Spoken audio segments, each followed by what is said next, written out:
Good to see you, everyone. My name is Robbie Howell, and it is time to reveal the results of our Aspirant Edition Stretch Goal Class Poll. As a reminder, all of these classes will eventually get into the game. This poll just determines the order in which they will be presented as stretch goals during the upcoming Aspirant Edition Kickstarter. All classes that don't make it into Aspirant Edition through these stretch goals will instead be released as part of a class bundle sometime in 2026.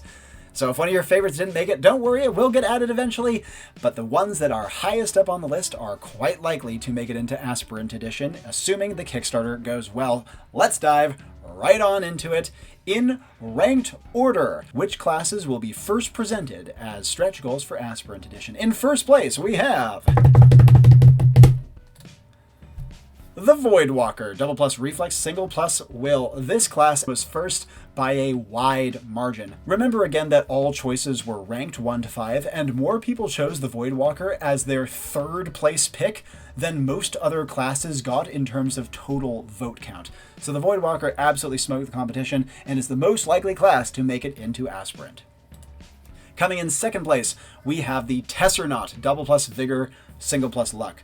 While nowhere close to the Voidwalker, the Tessernaut was comfortably second place. It's a very unusual creative class that you're very unlikely to find in other tabletop role-playing games, so I'm not super surprised that it did really, really well, and it is another class that I think is quite likely to make it into Aspirant as the second of the stretch goal classes. Third up, we had the Spectre. Third place was a really close battle, but the Spectre edged out just by a hair. Double plus sensory, single plus reflex. Yet another futuristic themed class like the Tessernaut, which doesn't surprise me too much given that our current roster of Enclave classes doesn't have a big push towards futurism, so hopefully these two will round things out and make it feel a lot more balanced across the time frames.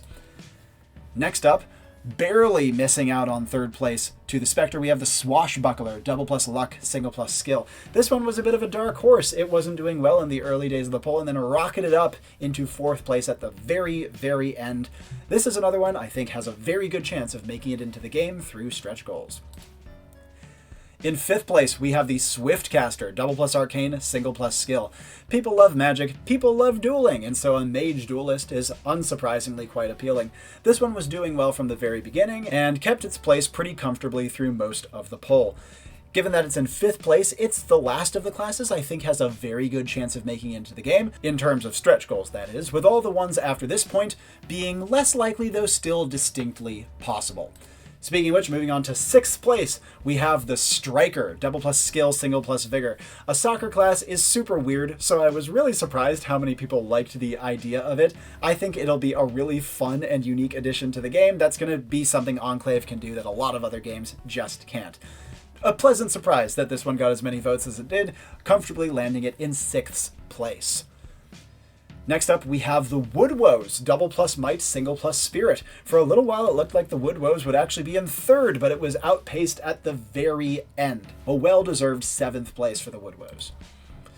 Next up, we have the Scion, double plus will, single plus arcane. Big power mages and psychics in general are both quite popular. Not too surprised this one did super well. In eighth place, I think it has a chance of making it into Aspirant. Well earned to the Scion nonetheless.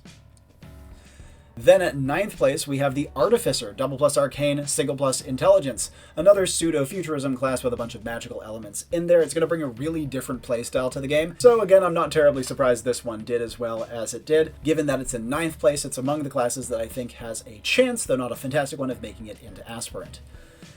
10th place is the Squire, single plus spirit, single plus will, single plus vigor. The weird outlier of the entire poll. I think a lot of people will be surprised that the Squire did quite well. I don't think anyone had it as their top choice, but a lot of people had it as their second or third place pick. After this 10th place pick, I think that it becomes much less likely that a lot of these other classes will make it into Aspirant, but hey, it is still possible that they will make it into the game before then, even if it does become substantially less likely. Anyways, we're going to go fast from here. In 11th place, we have the Progenitor, double plus spirit, single plus arcane. We don't really have a true summoner in the game yet, and this one is a super unique twist on the genre. In 12th place, we have the Antiquarian, double plus intelligence, single plus vigor. This was another really close call. The Antiquarian barely edged out its competition, and I'm somewhat surprised that this one did as well as it did, given how quirky and specific it is. Next, we have the Roadhog, barely beaten out by the Antiquarian, double plus might, single plus vigor. A high-octane class of this nature with such a unique playstyle was one that could really go either direction, so it ending up kind of in the middle of the road is rather fitting for it. Next, in 14th place, is the Tactician, double plus intelligence, single plus sensory. This one I think is going to be really well liked when it comes out and has a lot of reskin potential. Next, in 15th place, we have the Correspondent, double plus sensory, single plus vigor. Kind of like the Antiquarian, I was kind of surprised this one did as well as it did. It was only barely beaten out by the Tactician, so it's really awesome to see the Correspondent this high. Next up, in 16th place, we have the Eudaimon, double plus will, single plus luck. The Eudaimon ended up having a decent showing and ended up being a pretty solid middle-of-the-road result. It only barely beat out the Warden, double plus resilience, single plus sensory. This one also did a bit better than I thought it would, mostly because it has such like a different feel than a lot of other classes in the game that I wasn't sure would appeal to as many people as it did. Next, in 18th place, we have the Exalted, double plus skill, single plus might. A much more conventional combat social class. This one, I think when it shows up, people are going to be really excited to try out for a spin though. Next up in 19th, we have the Stuntman, only barely losing out to the Exalted. They were another very close tie. Double plus reflex, single plus resilience. I think that this one will be a sleeper hit, and a lot of people will find it extremely fun when it drops. Next, in 20th place, we have the Orator, double plus vitality, single plus intelligence. The classes at 20th and below, I think, are very unlikely to make it into Aspirant, but hey, again, if we moonshot, they're going to certainly make it in, and the Orator is going to be a very fun, hard social class that, for the people who like its playstyle, will absolutely love it. Next up, at 21st, we have the Pugilist, double plus vigor, single plus might, a very hard-spec'd combat class with, again, very specific theming and playstyle restrictions, so again, not terribly surprised it didn't do super well. Then, at 22nd place, we have the Mentalist, double plus spirit, single plus sensory. A social deduction class is something that I thought could do really well, but given all of the other very, poppy, colorful classes that we see higher up on this list, this more subdued one does make sense to have fallen a little bit lower in the rankings. At 23rd, we have the Yeoman, double plus vitality, single plus skill. I thought an archer would be a little more popular than this one ended up being, but it does have a rather unusual twist on the archer, so when it drops, I hope people find a lot to love in it. Then, at 24th place, we have the Vanguard, double plus resilience, single plus vigor.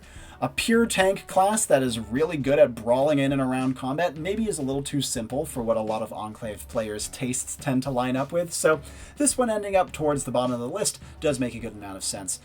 And then lastly, in 25th place, we have the Salvager, double plus luck, single plus resilience. I will be honest, I called this one.